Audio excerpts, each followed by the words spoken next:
கிறிஸ்துவின் நாமத்தில் வாழ்த்துகிறேன், வரவேற்கிறேன். இந்த வார்த்தைகளை கவனித்துக் கொண்டிருக்கிற சகோதர சகோதரிகளாகிய உங்கள் ஒவ்வொருவரையும் இயேசுவின் நாமத்தில் வாழ்த்துகிறோம், வரவேற்கிறோம். கர்த்தர் நம்மை ஆசீர்வதிப்பாராக. இன்றைய தியானம் யோவான் எழுதின நற்செய்தி நூல் 1ஆம் அதிகாரம் 50ஆம் வசனத்தை ஒருவர் சத்தத்தை உயர்த்தி வாசிக்கலாம்.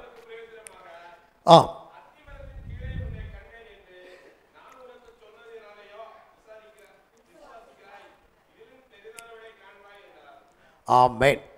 இயேசு அவனுக்கு பிரதியுத்தரமாக, அத்திமரத்தின் கீழே உன்னை கண்டேன் என்று நான் உனக்கு சொன்னதினாலேயா விசுவாசிக்கிறாய்? இதிலும் பெரிதானவைகளை காண்பாய்.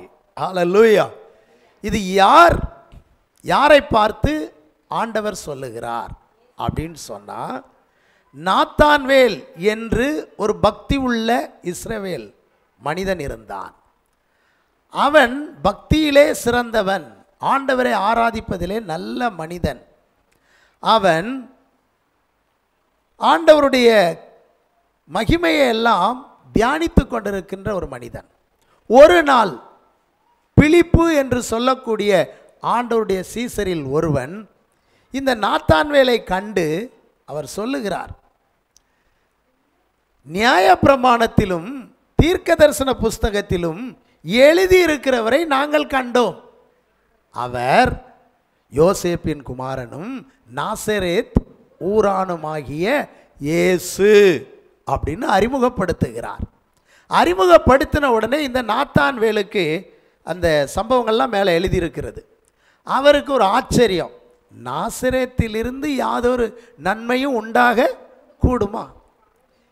எங்கேயாவது யூதேயா மற்ற நாடுகள்லேருந்து ஏதோ ஒரு முக்கியமான பிரபலங்கள் வந்திருக்கிறாங்க அப்படின்னா நம்பலாம்.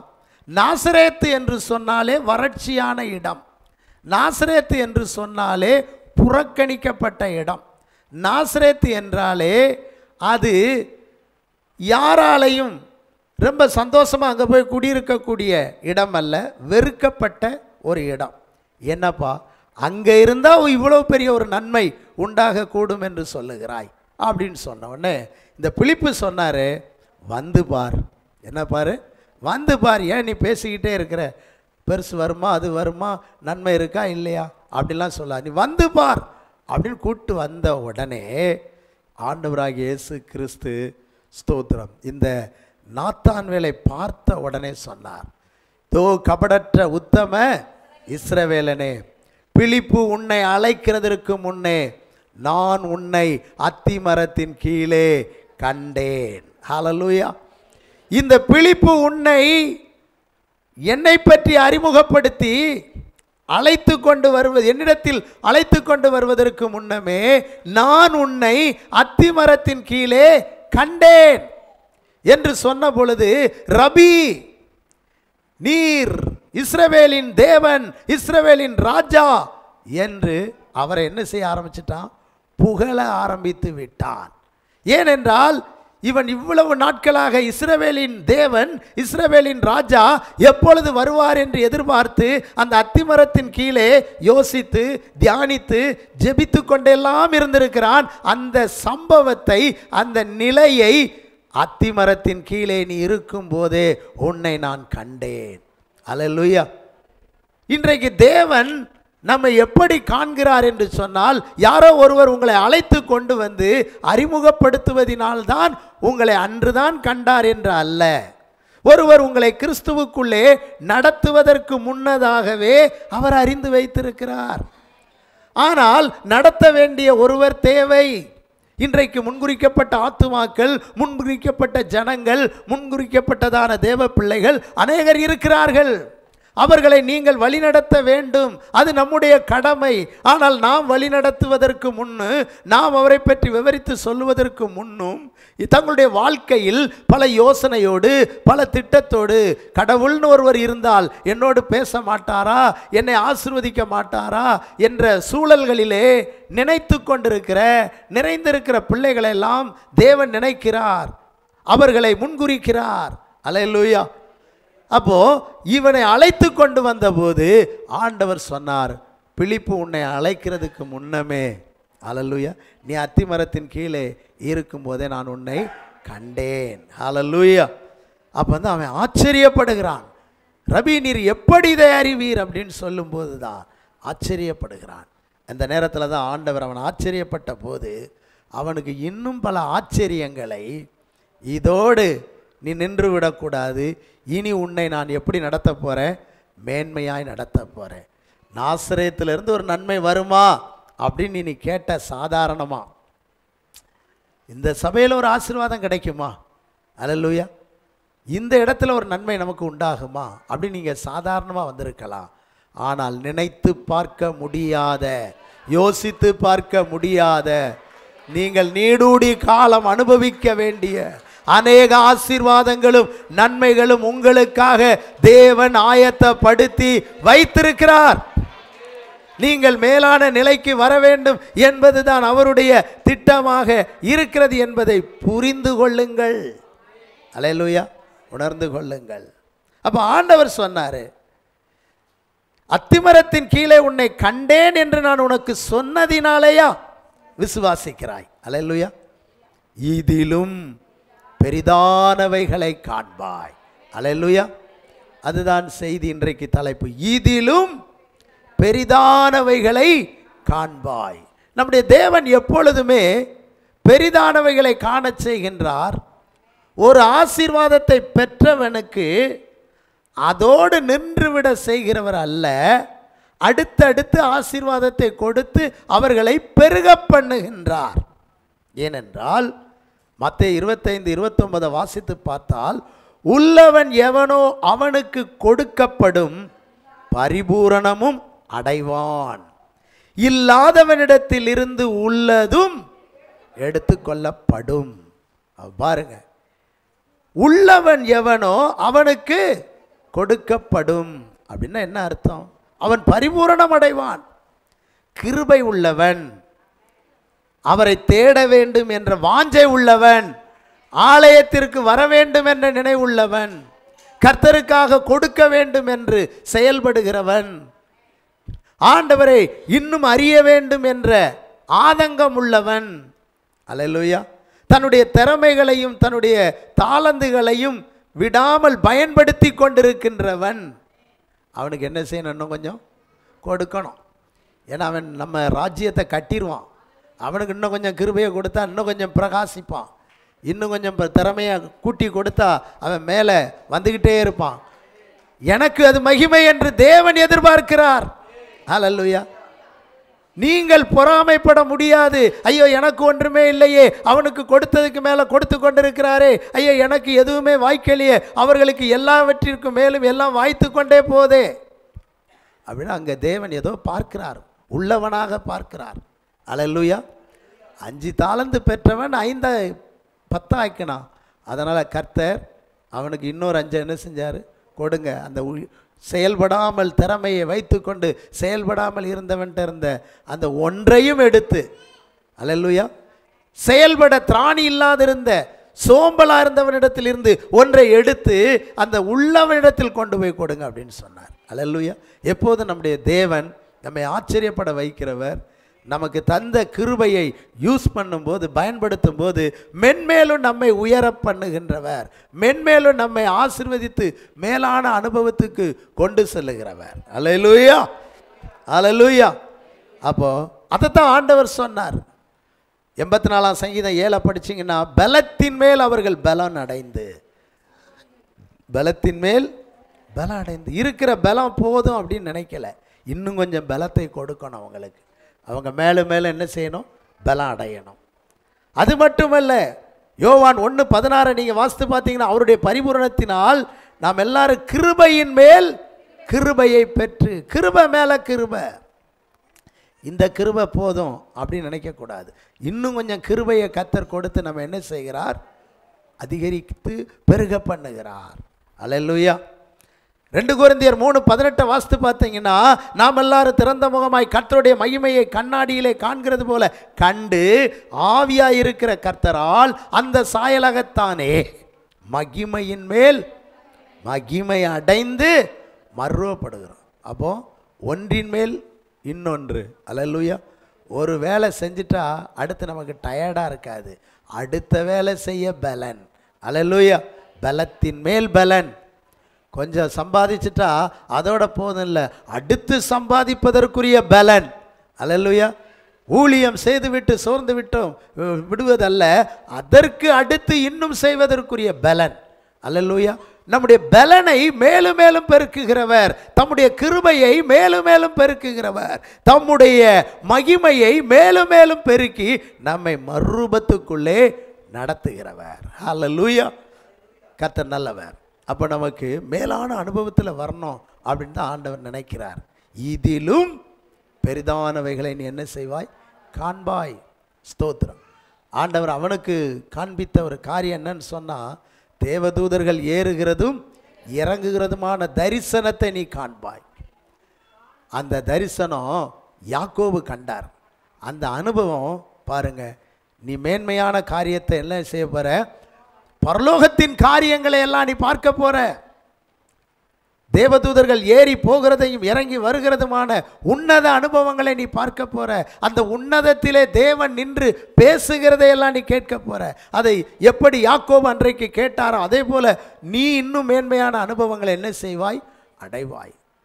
கர்த்தர் அந்த தரிசனத்தை யாக்கோபுக்கு கொடுத்தார் பாருங்கள். படிப்படியாய் ஏணி, அது நம்ம படிப்படியாய் வளருகிற ஒரு முன்னேற்றத்தை நமக்கு காட்டுகிறது. அல்லேலூயா. ஏணி ஒரு உயர்வை காட்டுகிறது. கிறிஸ்தவ வாழ்க்கை என்பது உயர்ந்து கொண்டே இருக்கிற, முன்னேறி கொண்டே இருக்கிற ஒரு வாழ்க்கை. ஆவியிலே வளர்ந்து செழித்து கொண்டே இருக்கிற வாழ்க்கை தான் உன்னதமான வாழ்க்கை. ஆண்டவர் சொன்னார் யாக்கோபுக்கு, இந்த படுத்திருக்கிற இந்த பூமி உனக்கு தருவேன், உன் சந்ததிக்கு தருவேன், கிழக்கு மேற்கு வடக்கு தெற்கு எல்லாம் நீ பரம்புவாய்.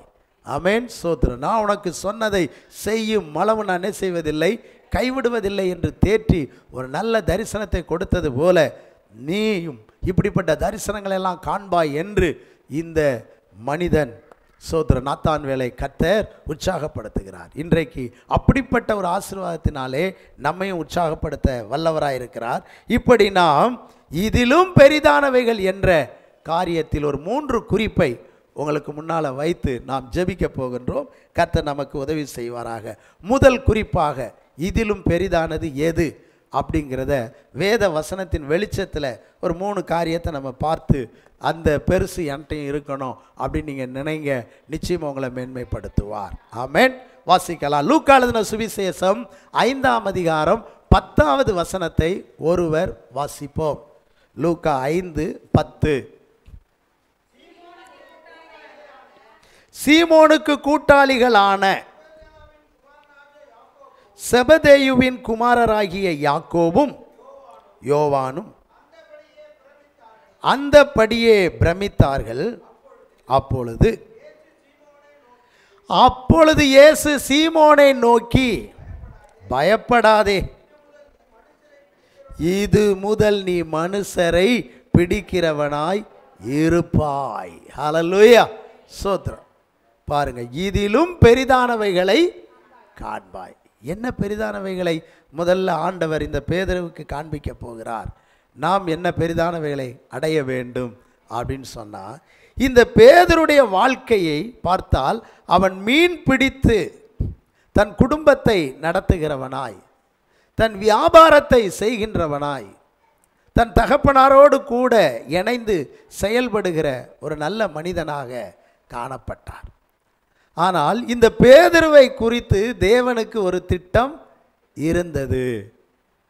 அவனை அழைத்த போது அவன் அந்த படகை கொடுத்த ஆண்டவருக்கு, அந்த படகிலிருந்து ஆண்டவர் பிரசங்கத்தை அழகா பண்ணினார். மக்கள் எல்லாரும் கேட்டாங்க.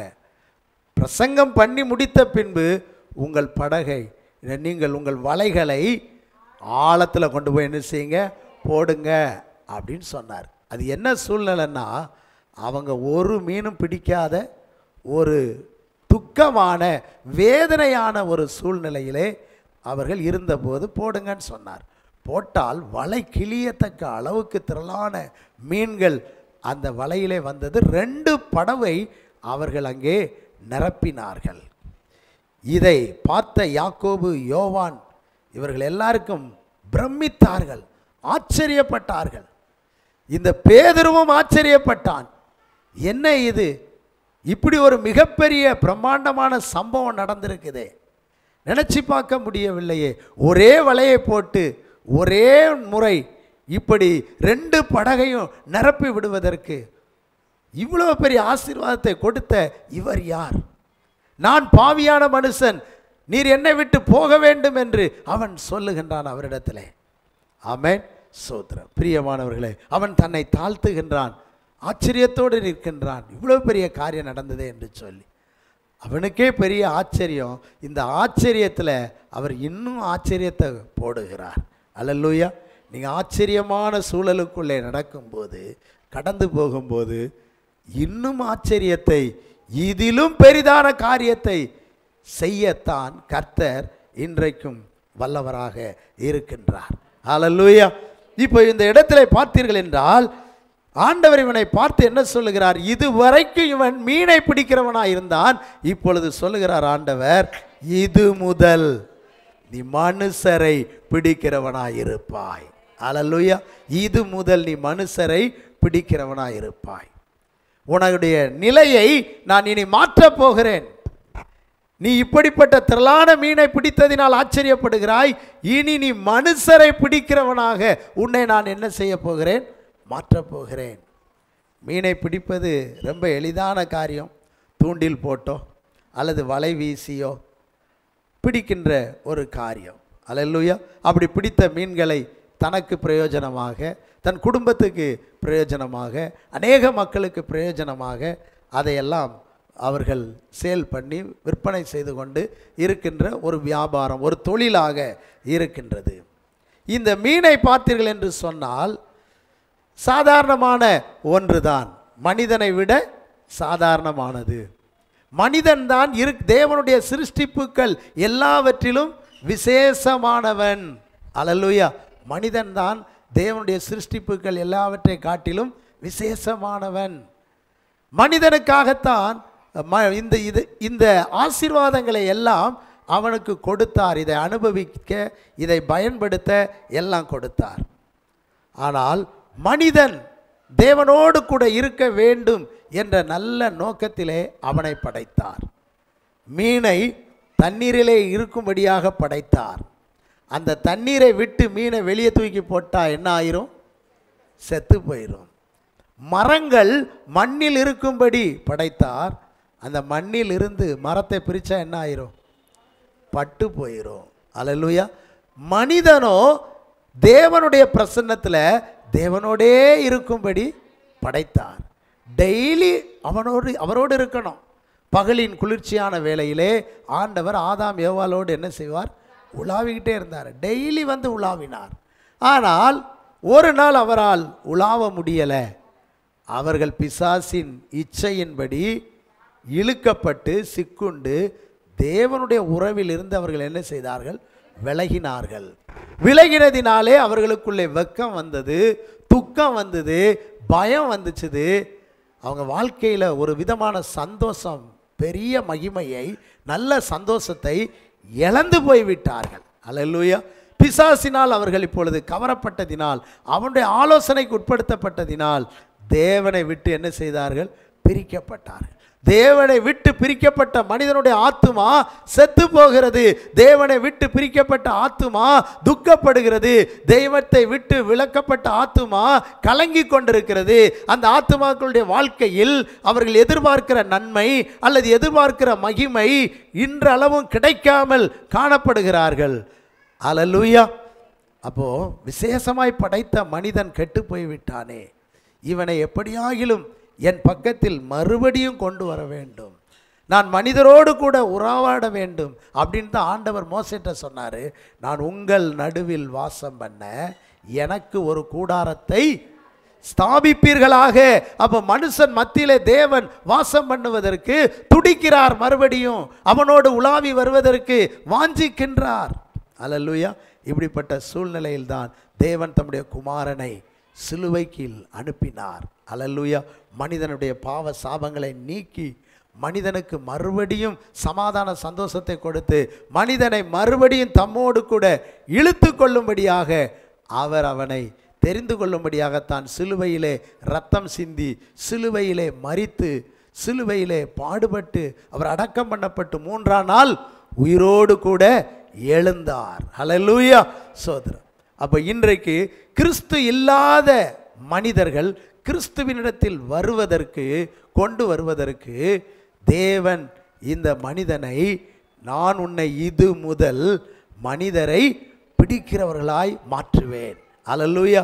எனக்கு அன்பான தேவனுடைய பிள்ளைகளே, நாம் இன்றைக்கு என்ன வேலைகள் செய்து கொண்டிருந்தாலும் சரி, என்ன நிலைகளிலே நாம் இருந்தாலும் சரி, நம்முடைய அழைப்பு, நம்மேல் தேவன் வைத்திருக்கிற திட்டம் என்னவென்றால், மனிதர்களை நாம் என்ன செய்ய வேண்டும்? பிடிக்க வேண்டும். மனிதர்களை நாம் கிறிஸ்துவுக்குள்ளே நடத்த வேண்டும்.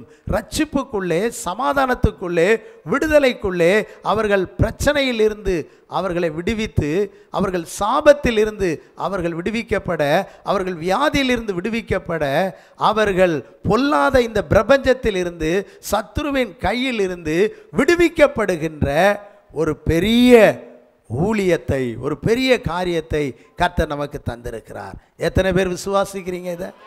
ஹல்லேலூயா. அத்திமரத்தின் கீழே நான் உன்னை கண்டதினாலேயா விசுவாசிக்கிறாய்? இதிலும் பெரிதானவைகளை நீ காண்பாய்.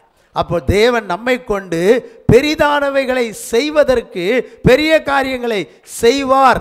நாம் அநேகருக்கு ஆசீர்வாதமாய் இருப்போம், தேவ திட்டத்தை நிறைவேற்றுவோம் என்றும் நாம் என்ன செய்ய வேண்டும்?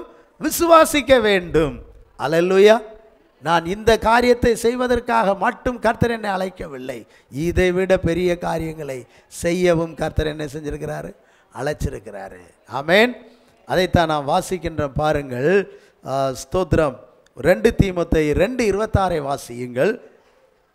2 தீமோத்தேயு 2ஆம் அதிகாரம் 26ஆம் வசனம். பிசாசானவனுடைய இச்சையின்படி செய்ய அவனால் பிடிபட்டிருக்கிற அவர்கள் மறுபடியும் மயக்கம் தெளிந்து அவன் கண்ணிக்கு நீங்கத்தக்கதாகவும் சாந்தமாய் அவர்களுக்கு என்ன செய்ய வேண்டும்? உபதேசிக்க வேண்டும். அல்லேலூயா. அப்போ மெய்யான பாதையை விட்டு மெய்யான ரட்சிப்பை விட்ட மனிதர்கள் மெய்யான ஜீவனை, நித்திய ஜீவனை அறியாத மக்கள் எப்படி இருக்கிறார்கள் என்று சொன்னால், பிசாசானவனுடைய இச்சையின்படி செய்ய அவனால் என்ன செய்யப்பட்டிருக்கிறார்கள்? பிடிபட்டிருக்கிறார்கள். இன்றைக்கு உங்கள் வீட்டின் பக்கத்தில் உள்ள அநேகர் அவனால் பிடிபட்டிருக்கிறார்கள். தேசத்தில், பட்டணத்தில் உள்ளவர்கள் அவன் இச்சையின்படி செய்வதற்காக அவனால் பிடிபட்டிருக்கிறார்கள். அவன் அநேக ஜனங்களை மயக்கி வைத்திருக்கிறான். இதுதான் உலகம், இதுதான் வழி, இப்படி இருந்தால்தான் ஜாலியாக இருக்க முடியும், இப்படி இருந்தால்தான் உல்லாசமாக இருக்க முடியும் என்று பாவத்துக்குள்ளும் சாபத்துக்குள்ளும் ஒரு மெய்யான சந்தோஷத்தை அல்லது ஒரு மெய்யான இரட்சகரை, ஒரு மெய்யான ரட்சிப்பை, ஒரு மெய்யான ஆசீர்வாதத்தை அடைய முடியாதபடி அவர்களை அவன் மயக்கத்திற்குள்ளே, அவர்களை ஒரு மயக்கத்திற்குள்ளே, ஒரு அடிமைத்தனத்திற்குள்ளே வைத்திருக்கிறான். ஹல்லேலூயா. அப்படியானால் அந்த மயக்கம் தெளிந்து அவர்களை வெளியே கொண்டு வருவதற்கு நீங்களும் நானும் என்ன செய்ய வேண்டுமா? சாந்தமாய் அவர்களுக்கு என்ன செய்யணும்? உபதேசிக்க வேண்டும். சாந்தமாக என்ன செய்யணும்? உபதேசிக்க வேண்டும். ஆண்டவராக இயேசு கிறிஸ்து சாந்தமாய் உபதேசித்தார், சத்தியத்தை சரியாய் சொன்னார். ஹல்லேலூயா. இந்த பேதுருடைய வாழ்க்கையிலே அவனை 3.5 வருடங்களுக்கு முன்பு ஆண்டவர் சொன்னார். நாட்கள் போய்கொண்டே இருந்துச்சு. ஒரு காலம் வந்துச்சு பாருங்க. பெந்தைகோஸ்தே என்னும் நாள் வந்தபோது பரிசுத்த ஆவியினாலே பேதுரு முதற்கொண்டு 120 பேர் நிரப்பப்பட்டார்கள். அந்த கூட்டத்தின் நடுவிலே பேதுரு எழுந்து நின்று ஒரே ஒரு பிரசங்கம், ஒரு 5 நிமிடமோ 10 நிமிடமோ தான் அவர் என்ன செய்தார்? பிரசங்கித்தார். கொஞ்ச நேரம் தான் பிரசங்கித்தார். அந்த பிரசங்கத்தை கேட்ட மக்கள் பிசாசின் பிடியினால் மயக்கத்துக்குள்ளும் சத்துருவின் சதிக்குள்ளும் இருந்த மக்கள் பாருங்கள், இவன் பேசின அந்த வார்த்தைகளும் வசனங்களும் ஆவியினால் நிரப்பப்பட்டு சாந்தமாய் உபதேசித்த அந்த உபதேசங்களும் அந்த மயக்கத்தில் இருந்த மக்கள் எல்லாரும் மயக்கம் தெளிய என்ன செய்தார்கள்? ஆரம்பித்தார்கள். நீங்கள் சிலுவையில் ஆணி அடித்து கொன்ற இந்த இயேசுவை தேவன் ஆண்டவராக இரட்சகராக எழுப்பினார். அதற்கு நாங்கள் எல்லாரும் எப்படி இருக்கிறோம்? சாட்சிகளாயிருக்கிறோம். இந்த வசனத்தை கேட்ட மக்கள் எல்லாரும் இருதயத்தில் குத்தப்பட்டவர்களாக 3000 பேர் அன்றைக்கு என்ன செஞ்சாங்க? ஒப்பு கொடுத்தாங்க. 3000 பேர் ஞானஸ்நானம் பெற்று கிறிஸ்துவுக்குள்ளே கடந்து வந்தார்கள். தேவன் பாருங்கள், அவனுக்கு சொன்ன வாக்குத்தத்தம், அவனை மேலான நிலைக்கு கொண்டு வருவேன் என்று சொன்ன அனுபவம் மாறிப்போகவில்லை. இது முதல் நீ எப்படி இருப்பாய்? மனுஷரை பிடிக்கிறவனாய் இருப்பாய். நீ மீன்களை பிடிக்கிறவனாய் அல்ல, மனுஷரை பிடிக்கிறவனாய் இருப்பாய் என்று சொன்ன பொழுது அந்த பெந்தேகோஸ்தே நாளில் 3000 பேரை ஆதாயப்படுத்த முடியும் என்று சொன்னால், எனக்கு அன்பான சகோதரர்களே, சகோதரிகளே, நீங்கள் உங்கள் வாழ்க்கையிலே அழைக்கப்பட்ட நோக்கத்தை, தெரிந்து கொள்ளப்பட்ட நோக்கத்தை புரிந்து கொண்டு துதித்து ஸ்தோத்திரம் பண்ணி நீங்கள் விசுவாசிப்பீர்கள் என்று சொன்னால், நீங்கள் ஏதோ இந்த உலகத்தோடு வாழ்ந்தோம், உலகத்தோடு முடிந்தோம் என்ற சூழ்நிலையில் இல்லாமல் தேவனுக்காக பெரிய காரியங்களை, தேவன் சந்தோஷப்படுகிற, பரலோக மகிழ்ச்சி அடைகிற ஒரு காரியத்தை செய்ய முடியும். ஆமென். உங்கள் மகிழ்ச்சி இந்த பிசாசு சில நேரங்களில் நம்மையும் மயக்கி வைத்திருக்கிறான். உனக்கு ஒரு வீடு இருந்தால் அதுதான் சந்தோஷம், உனக்கு ஒரு சைக்கிள் இருந்தால், பைக் இருந்தால், கார் இருந்தால் அதுதான் சந்தோஷம், உன் வாழ்க்கையில் எல்லாம் நடந்து கொண்டிருந்தால் அதுதான் சந்தோஷம் என்ற நிலையிலே அல்ல. அது ஒரு சந்தோஷமாக இருந்தாலும் அதற்கும் மேலான சந்தோஷம் நாம் கிறிஸ்துவை என்ன செய்ய வேண்டும்? சந்தோஷப்படுத்தணும். ஒரு பாவி மனம் திரும்புவது பரலோகத்தில் மிகுந்த சந்தோஷம். ஒரே ஒரு ஆத்துமா கிறிஸ்துவை ஏற்றுக்கொள்ளும் போது, ஒருவர் கிறிஸ்துவை அறிந்து கொள்ளும் போது அது பரலோகத்திலே மிகுந்த சந்தோஷம். இன்றைக்கு எத்தனை பேர் கிறிஸ்துவை சந்தோஷப்படுத்துகிறவர்களாய், இன்றைக்கு எத்தனை பேர் பரலோகத்தை தூதர்கள் மத்தியில் ஒரு மகிழ்ச்சியை கொண்டு வருகிறவர்களாய், எத்தனை பேர் பரலோகத்தில் ஒரு ஆரவாரத்தை, ஒரு எழுப்புதலை கொண்டு வருகிற ஒரு தரிசனத்தை உடையவர்களாய் இருக்கிறீர்கள் என்பதை நீங்கள் விசுவாசிக்கிறீர்கள். அல்லேலூயா. கர்த்தர் உங்களை ஒரு மேலான நிலைக்கு அழைத்திருக்கிறார். இது முதல் நீ மனுஷரை பிடிக்கிறவனாய் இருப்பாய் என்று அடுத்த லெவலுக்கு அவனை கொண்டு சென்றார். ஆமென். இரண்டாவது ஒரு குறிப்பை வாசிக்கலாம். மீகா தீர்க்க தரிசன புஸ்தகம் 5ஆம் அதிகாரம் 2ஆம் வசனத்தை ஒருவர் வாசிப்போம். மீகா 5:2. எப்ராத்தா எண்ணப்பட்ட பெத்லகேமே, நீ யூதேயாவில் உள்ள ஆயிரங்களுக்குள்ளே சிறியதாயிருந்தும் இஸ்ரவேலை ஆளப்போகிறவர் உன்னிடத்திலிருந்து புறப்பட்டு என்னிடத்தில் வருவார். அவருடைய புறப்படுதல் அநாதி நாட்களாகிய பூர்வத்தினுடையது. ஹல்லேலூயா.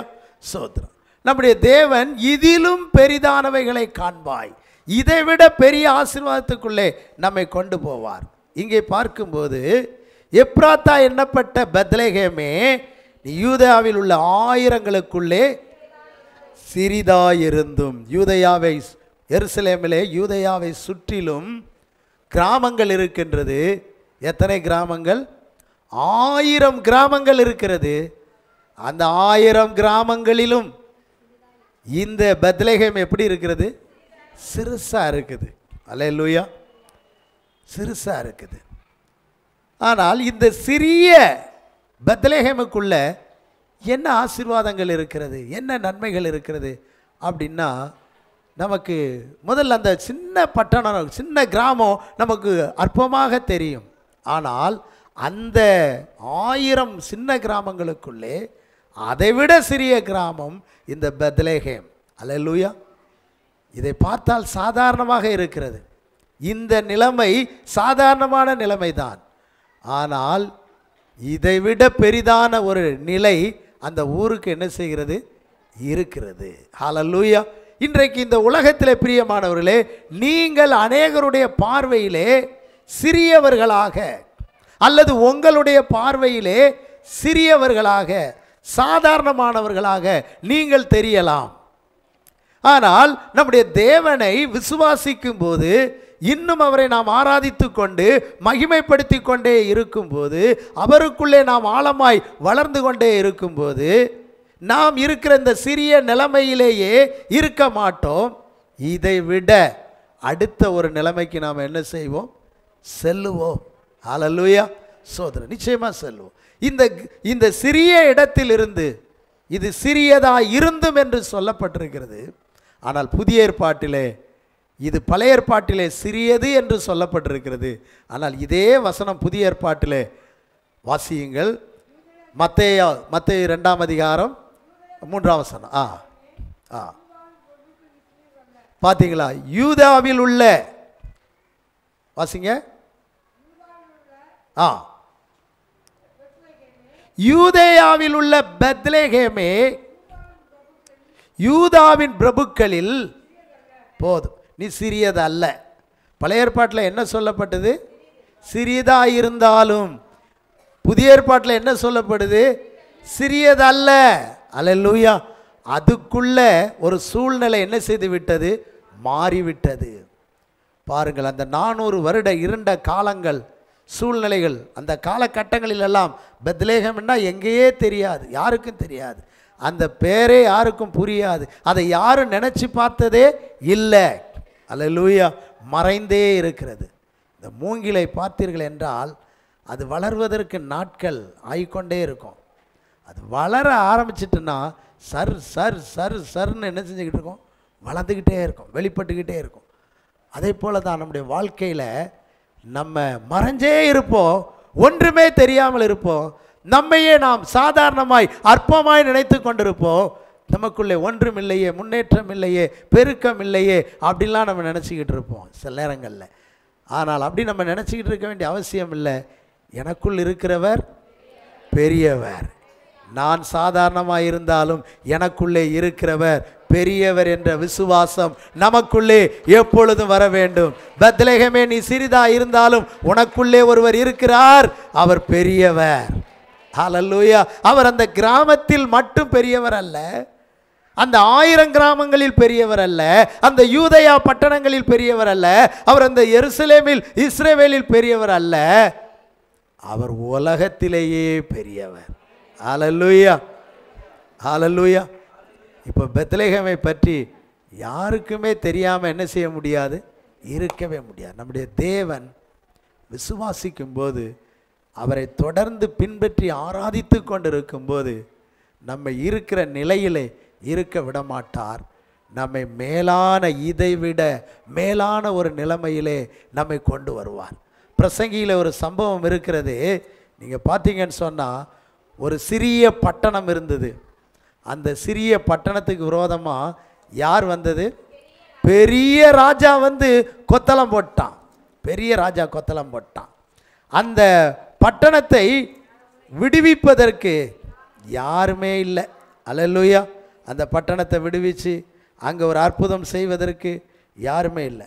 அந்த பட்டணத்தில் நீங்கள் பார்த்தீங்கன்னு சொன்னால் யார் இருந்தது? ஒரு ஏழை மனுஷன் தான் இருந்தான். யார் இருந்தா? ஏழை மனுஷன். ஒரு பராக்கிரமம் இல்லை, செல்வம் உள்ளவன் அல்ல, பணம் படைத்தவன் அல்ல, ஒரு ஏழை மனிதன், ஒரு ஞானம் உள்ள ஏழை மனிதன் அந்த பட்டணத்தில் என்ன செய்கிறான்? இருக்கிறான். ஹல்லேலூயா. அந்த பெரிய ராஜாவை பாருங்கள், இந்த சின்ன ஏழை மனிதன் தன்னுடைய ஞானத்தினாலே அந்த பட்டணத்தை அவன் என்ன செஞ்சான்? விடுவிச்சிட்டான். ஹல்லேலூயா. அவன் பெரிய ராஜா வந்து அந்த சின்ன பட்டணத்தை கொத்தளம் போட்டு வீரர்களை, இராணுவ வீரர்களை எல்லாம் சுற்றி வச்சிருந்தா கூட அவன் விடுவிச்சிட்டான். இது என்ன சம்பவம் அப்படின்னு சொன்னால், ஒரு மனிதனை இன்றைக்கு பிசாசு ஆக்கிரமித்து வச்சிருக்கிறான். செய்வனையின் மூலம், பில்லி சூனியத்தின் மூலம், கட்டுகள் மூலம் அவனை அப்படியே நெருக்கி வச்சிருக்கிறான். அவன் சொத்தை இழக்கிறான், பில்லி சூனியத்தினாலே சுதந்திரத்தை இழக்கிறான், ஆரோக்கியத்தை இழக்கிறான், வல்லமையை இழக்கிறான். அவனை விடுவிக்க இந்த உலகத்தில் யாருமே இல்லை. அல்லேலூயா. அந்த பொல்லாத அந்த ராஜா வந்து இவனை ஆக்கிரமித்து வச்சிருக்கும்போது விடுவிக்க யாருமே இல்லை. ஆனால் ஒரு ஞானமுள்ள மனுஷன் இருக்கிறான், ஞானத்தை பெற்ற மனுஷன். ஞானம் யார் தெரியுமா? 1 கொரிந்தியர் 1:31 சொல்லுது, அவரே தேவனால் நமக்கு நீதியும் மீட்பும் பரிசுத்தமும் ஞானமும் மானார். அப்ப நமக்குள்ளே ஞானமாகிய கிறிஸ்து இருக்கிறபடியினால் அவருடைய ஞானத்தை கொண்டு நாம் அந்த பெரிய ராஜாவை இயேசுவின் நாமத்தில் இந்த மனிதனை விட்டு விலகி போ என்று சொல்லும்போது அவன் ஓடி போய் விடுகிறான். அல்லேலூயா. இந்த சின்ன பட்டணமாகிய இந்த மனிதன் விடுவிக்கப்படுகிறான். அல்லேலூயா. அப்படியானால் சாதாரண மனிதர்களை கொண்டு கர்த்தர் எவ்வளோ பெரிய காரியங்களை செய்கின்றார். அப்போ பிரியமானவர்களே, இன்றைக்கு நீங்கள் சிறியவர்களாக இருக்கலாம், சாதாரணமானவர்களாக இருக்கலாம், ஆனால் உங்களை கொண்டு கர்த்தர் இதிலும் பெரிதானவைகளை காண்பா என்று சொன்னது போல பிசாசின் மயக்கத்துக்குள் இருக்கிற பிடிக்குள் இருக்கிற அநேகரை வெளியே விடுவிக்க, அநேகரை மீட்டு கொண்டு வர கர்த்தர் நம்ம இன்றைக்கு பயன்படுத்துகின்றார். ஹல்லேலூயா, ஸ்தோத்திரம். அப்போது இந்த பெத்லகேமுக்குள்ளே இருந்து சாதாரணமாக இருந்தாலும் இன்றைக்கு உலகத்தை மீட்டு விடுவிக்கக்கூடிய இரட்சகர் அதற்குள்ளிருந்து எழும்பினார் என்று சொன்னால், அந்த இரட்சகர் இன்றைக்கு சாதாரணமான படிப்பறிவில்லாத அல்லது ஏழைகளாய் சாதாரணமானவர்களாக இருக்கலாம். நமக்குள்ளே இருக்கிறவர் உலகத்தில் இருப்பவனை காட்டிலும் பெரியவர். எனவே நாம் விசுவாசிக்கலாம், கர்த்தர் என்னை கொண்டு பெரிய காரியங்களை செய்வார், நான் அவருக்காக பெரிய காரியங்களை செய்வேன், நான் இதுவரைக்கும் செய்ததை காட்டிலும் இனி செய்ய போகிற காரியங்கள் தான் பெரிது, இதுவரைக்கும் நான் அடைந்த ஆசீர்வாதங்களை காட்டிலும் இனி அடைய போகிற ஆசீர்வாதங்கள் தான் அதிகம், இதுவரைக்கும் நான் அவருக்காக ஓடின ஓட்டத்தை விட இனி அவருக்காக ஓடப்போகிற ஓட்டம்தான் அதிகம், இனி நான் அவருக்காய் அதிகமாய் ஓடுவேன், செயல்படுவேன் என்று நீங்கள் அறிக்கை செய்யும் பொழுது சின்னவன் என்ற சூழ்நிலை சிறியதல்ல என்று மாறி இஸ்ரவேலை ஆளப் போகிறவர் உன்னிடத்தில் இருந்து புறப்பட்டு வந்திருக்கிறார். உனக்குள்ளே ஒரு பெரியவரை கண்டோம், உனக்குள்ளே ஒரு வல்லவரை கண்டோம், உனக்குள்ளே ஒரு நல்லவரை கண்டோம் என்று உலகமே சாட்சி சொல்லக்கூடிய, உலகமே அறிவிக்கக்கூடிய அளவுக்கு ஒரு பெரியவர் உனக்குள்ளே இருந்து வெளியே புறப்படுகிறார். இனி நீ செய்வதெல்லாம் பெரிதாயிருக்கும், நீ செய்யும் காரியங்கள் எல்லாம் உயர்ந்ததாயிருக்கும், இனி நீ செய்த காரியங்களை பார்க்கின்ற மற்றவர்கள் எல்லாம் இவ்வளவு பெரிதான காரியங்களை இந்த சகோதரனை கொண்டு இந்த சகோதரியை கொண்டு கர்த்தர் செய்தாரே என்று மகிழக்கூடிய அளவுக்கு தேவன் உன்னை கொண்டு பெரிய காரியங்களை செய்வார். கரங்களை தட்டி ஆண்டவருக்கு நன்றியை, நாம் மகிமையை செலுத்துவோம். ஹல்லேலூயா. இப்படிலாம் கர்த்தர் நம்மை இதிலும் பெரிதானவைகளை, 2 படகு மீன் பிடிச்சதுனால நீ ஆச்சரியப்படாதப்பா, இதிலும் பெரிதானவைகளை. நீ ஒரு பிரசவம் பண்ணா 3000, அடுத்து ஒரு அற்புதம் நடந்தா 5000, அடுத்து ஒரு அதிசயம் நடந்தா எண்ணவே முடியாது. பெரிய பெரிய பெரிய காரியத்தை செய்கிறவன். ஹல்லேலூயா. ஆயிரங்களுக்குள்ளே குட்டி பெத்லகேம் இருக்கிற அட்ரஸே தெரியாது, அந்த இடமே நமக்கு தெரியாது. தெரியாத ஒரு இடத்துக்குள்ள இருந்து ஒரு பெரியவர் எழும்பி வந்தபோது அந்த தெரியாத இடமும் பிரபலமானது போல தெரியாமல் இருக்கலாம், மறைந்திருக்கலாம். தேவன் விசுவாசிக்கும் போது பெரிய காரியங்களை கொண்டு செய்ய போகிறார். 3வது ஒரு குறிப்பை 5 நிமிடத்திலே வாசித்து நாம் எல்லாரும் ஜெபத்துக்குள்ளே செல்ல போகிறோம். எபிரேயர் 11ஆம் அதிகாரம் 16வது வசனத்தை நாம் எல்லாரும் வாசிக்கலாம். வாசிப்போம், ஒருவர் வாசிங்க. அதை அல்ல, அதிலும் மேன்மையான பரமதேசத்தையே விரும்பினார்கள். ஆகையால் தேவன் அவர்களுடைய தேவன் எண்ணப்பட வெட்கப்படுகிறதில்லை, அவர்களுக்கு ஒரு நகரத்தை, அதை அல்ல, எல்லாரும் சொல்லுங்க, அதை அல்ல, அதிலும் மேன்மையான பரமதேசத்தை விரும்பினார்கள். ஹல்லேலூயா. ஆண்டவர் இவர்களை அழைக்கும் போது எப்படி அழைச்சாரு? பாலும் தேனும் ஓடுகிற கானானுக்கு நான் உங்களை கொண்டு போவேன் அப்படின்னு அழைச்சார். இந்த கானான் தேசத்துக்குள்ளே வந்தாங்க. அந்த தேசத்துக்குள்ளே இருக்க இருக்க இருக்க அவர்கள் இந்த தேசத்தை காட்டிலும் மேன்மையான ஒன்று இருக்குது அப்படிங்கிறத அவங்க கண்டுபிடிச்சாங்க. அதை நீங்கள் முந்தின பகுதியெல்லாம் வீட்டில் போய் வாசித்து பார்த்தீங்கன்னா, இவர்கள் எல்லாரும் வாக்குத்தத்தம் பண்ணப்பட்டவைகளை அடையாமல் தூரத்திலே அவைகளை கண்டு அணைத்து கொண்டு, அல்லேலூயா. பழைய ஏற்பாட்டில் உள்ளவங்கெல்லாம் வாக்குத்தத்தத்தை பெற்றாங்க, ஆனால் அதை எங்கே பார்த்தாங்க? தூரத்தில் பார்த்தாங்க. அது அங்கே தூரத்தில் உள்ளதை அப்படியே அணைச்சிக்கிட்டாங்க ஆசையா. ஏன்னா அவங்க அனுபவிக்க முடியலை. பிலேயாம் சொன்னார், அவரை காண்பேன் இப்பொழுது அல்ல, அவரை தரிசிப்பேன் சமீபமாய் அல்ல. ஒரு நட்சத்திரம் யாக்கோவில் இருந்து தோன்றும். இயேசு கிறிஸ்து என்று ஒருவர் என்ன செய்ய போகிறார்? தோன்ற போகிறார். அப்படிங்கிறத அவன் கிட்டத்தட்ட 4000 வருஷத்துக்கு முன்னாலே சொல்லிட்டான். அல்லேலூயா. பாருங்க, எப்பொழுதே சொல்லிட்டான் பாருங்க. ஆனால் அதை அவனால் என்ன செய்ய முடியலை? பார்க்க முடியலை, அடைய முடியலை. இப்படி தான் எல்லாரும் அவங்க வாக்குத்தத்தத்தை பெற்றாங்க, அடைய முடியலை. அதை அணைத்து கொண்டு தேசத்தில் தங்களை அந்நியர் பரதேசி என்று அறிக்கையிட்டு அவர்கள் தாங்கள் விசுவாசத்தை அறிக்கையிடுகிறனால் தங்கள் சுய தேசத்தை நாடி போகிறோம் என்று தெரிவிக்கிறார்கள். அந்த சுய தேசம் என்றால் தாங்கள் விட்டு வந்த தேசத்தை அல்ல. தாங்கள் விட்டு வந்த தேசத்தை அல்ல. என்ன தேசத்தை விட்டாங்க? எகிப்தை விட்டாங்க, கானானையும் விட்டாங்க. அதை அல்ல. அதை தேசத்துக்கு போகணும்னா மறுபடி அவங்களுக்கு என்ன கிடைச்சிருக்கும்? சமயம் கிடைத்திருக்கும். ஆனால் அவர்கள் அதை அல்ல, அதிலும் மேன்மையானது. அல்லேலூயா. புரியுதா உங்களுக்கு? நீங்கள் பழைய அனுபவத்தை அல்ல, எந்த அனுபவத்தை? புதிய அனுபவத்துக்குள்ளே நீங்கள் வரணும். ஏதோ உலக பிரகாரமாக அன்னைக்கு ஆசீர்வாதமாக இருந்தேன் அப்படின்னு அதை அல்ல, இன்றைக்கு மேலான ஆசீர்வாதத்தை அடைவதற்கு நீங்கள் வர வேண்டும். நம்ம மேன்மை இந்த பூமியிலே மேன்மை ஆகிக்கொண்டே இருக்க வேண்டும். அல்லேலூயா. சோதரர், கர்த்தர் உங்களுக்கு எப்படியெல்லாம் உங்களை ஆசீர்வதிக்கிறாரோ அந்த விதத்திலெல்லாம் நீங்கள் அவரையும் கனப்படுத்தத்தான் மேன்மை அடைய முடியும். அல்லேலூயா. கர்த்தர் சிலருக்கு வேலையே இருக்காது, ஜெபம் பண்ணுவாங்க, ஆண்டவரே எனக்கு ஒரு வேலை கிடைத்தால் நான் தசமபாகம் கொடுக்குறேன் அப்படின்னு சொல்லுவாங்க. வேலை கிடைச்சிரும், தசமபாகம் கொடுக்க ஆரம்பிச்சிருவாங்க. ஆண்டவர் அவர்களை ஆசீர்வதிக்க ஆரம்பிச்சிருவார் அளவில்லாமல். அதன் பிறகு கொடுக்க என்ன செஞ்சிருவாங்க? மறந்துடுவாங்க.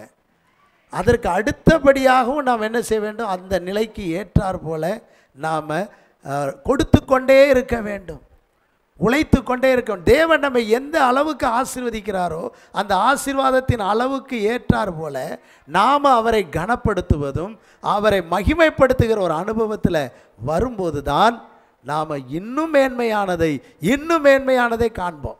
அல்லேலூயா. சோத்திரம். அநேகர் தேவன் தங்களுக்கு குறைந்த ஆசீர்வாதங்களை தரும்போது ஒரு 30,000 ரூபா தந்தால் 3,000 ரூபா ஈஸியாக எடுத்து கொடுத்துருவாங்க. அதே நேரத்தில் 3 லட்சம் ரூபாய் ஒருத்தருக்கு ஒரு மாதம் வருமானத்தையே கொடுத்துட்டாருன்னா அவங்களால 30,000 எடுக்கவே முடியாது. யோசிப்பாங்க, ரொம்ப கஷ்டப்படுவாங்க. நம்ம இப்படியே தானே வளர்ந்து கொண்டு வந்தோம், இப்போ இதுலேயும் நம்ம வளருவோம், இதுலேயும் நம்ம முன்னேறுவோம் அப்படின்னு சொல்லி அவங்களால என்ன வராது? மனசு வராது. அப்போ தான் கர்த்தர் இதிலும் பெரிதானவரை காண்பா என்று நான் என் பிள்ளைகளை மேலே கொண்டு போய்கிட்டு இருக்கேன், இவங்களோ கீழே என்ன செஞ்சுக்கிட்டு இருக்காங்க? வந்துக்கிட்டே இருக்கிறாங்களே அப்படிம்பாங்க. அப்போ தேவன் நம்மை உயர்த்த நாமும் மேலான அனுபவத்திலே மேலாக அவரை கனப்படுத்தி என்ன செய்ய வேண்டும்? முன்னேறி கொண்டே இருக்க வேண்டும். அல்லேலூயா. அப்போ அதை அல்ல, பழைய சந்தோஷத்தை அல்ல, நமக்கு பழைய அனுபவங்களை அல்ல, இன்னும் புதிய அனுபவங்கள் இருக்கிறது. தாவீது அந்த அற்புதத்திற்காக ஒரு விசை சிங்கத்தையும் கரடியும் கொன்றேன் என்று சொன்னான். அதைவிட மேலான கோலியாத்தை கொல்ல அவனுக்கு பலனை கொடுத்தார். அல்லேலூயா.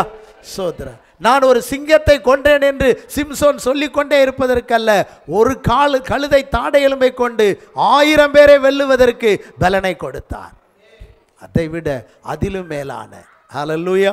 அப்படியானால் பிரியமானவர்களே, இன்றைக்கு இதிலும் நீ பெரிதானவைகளை காண்பாய் என்று சொன்ன தேவன் நம்மை மேலும் மேலும் ஒரு முன்னேற்ற பாதையிலே கொண்டு செல்ல வாஞ்சையாயிருக்கிறார். அந்த வாழ்க்கைக்கு உங்களை நீங்கள் ஒப்பு கொடுங்க, நிச்சயமாகவே கர்த்தர் உங்களை கனப்படுத்துவார்.